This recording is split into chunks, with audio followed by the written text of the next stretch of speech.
time.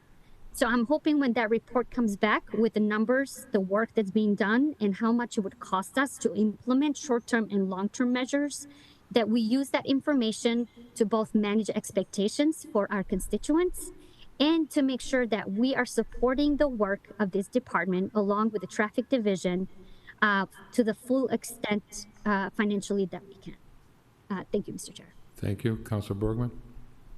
Thank you, Mr. Chairman. I'll address both items as well. With respect to 10E, I was thinking long and hard about the implications of the declaration of public health emergency. And I recall when that was issued in the past, there was some discussion about whether or not that shifted the balance of any of the authority of this council when a public health emergency is declared. So this doesn't affect 10F, but with respect to 10E, I'm going to use my personal privilege to hold the item, and I'd like to get information back from the city solicitor as to what the declaration of a public health and safety emergency, what's the impact of that when it comes to the authority that's delegated between the city manager and the city council. And second, on that issue, I was certainly on the council as many of my colleagues. I look around the room, Councilor Russell, Councilor King, Councilor Toomey, Councilor Merrill Carlson, Councilor Clorio, and Mayor Petty. A number of years ago, when the issue came up about what can we do for the best practices in trying to address the issues on the roadway.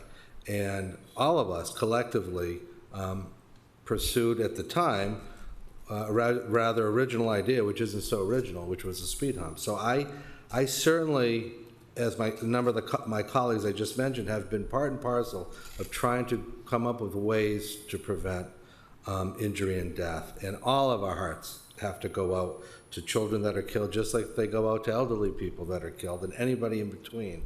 We don't want deaths in the city.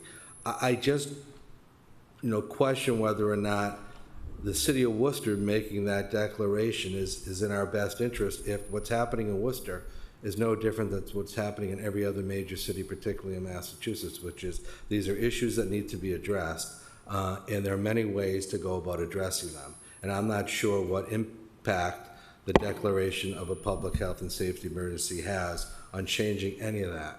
We need to look at road design, we need to look at lighting, we need to look at police personnel that can monitor traffic, and a whole host of many other things that go into making the city safer for everyone. And I would say that I do wish that under 10E, vulnerable road users would have also included motorists, because there's certainly been a fair share of motorists injured, as well as pedestrians, bicyclists, and people in wheelchairs. Everybody deserves to be protected, and I look forward to getting the report back from the city solicitor with respect to 10E. With respect to 10F, I'm not going to address that because I think it's wise to start getting the information together, and we'll see what happens with 10E when we next meet, but I don't oppose 10F, but 10E I'll do a personal hold on that. Thank you, Mr. Chairman. Thank you, Councilor King.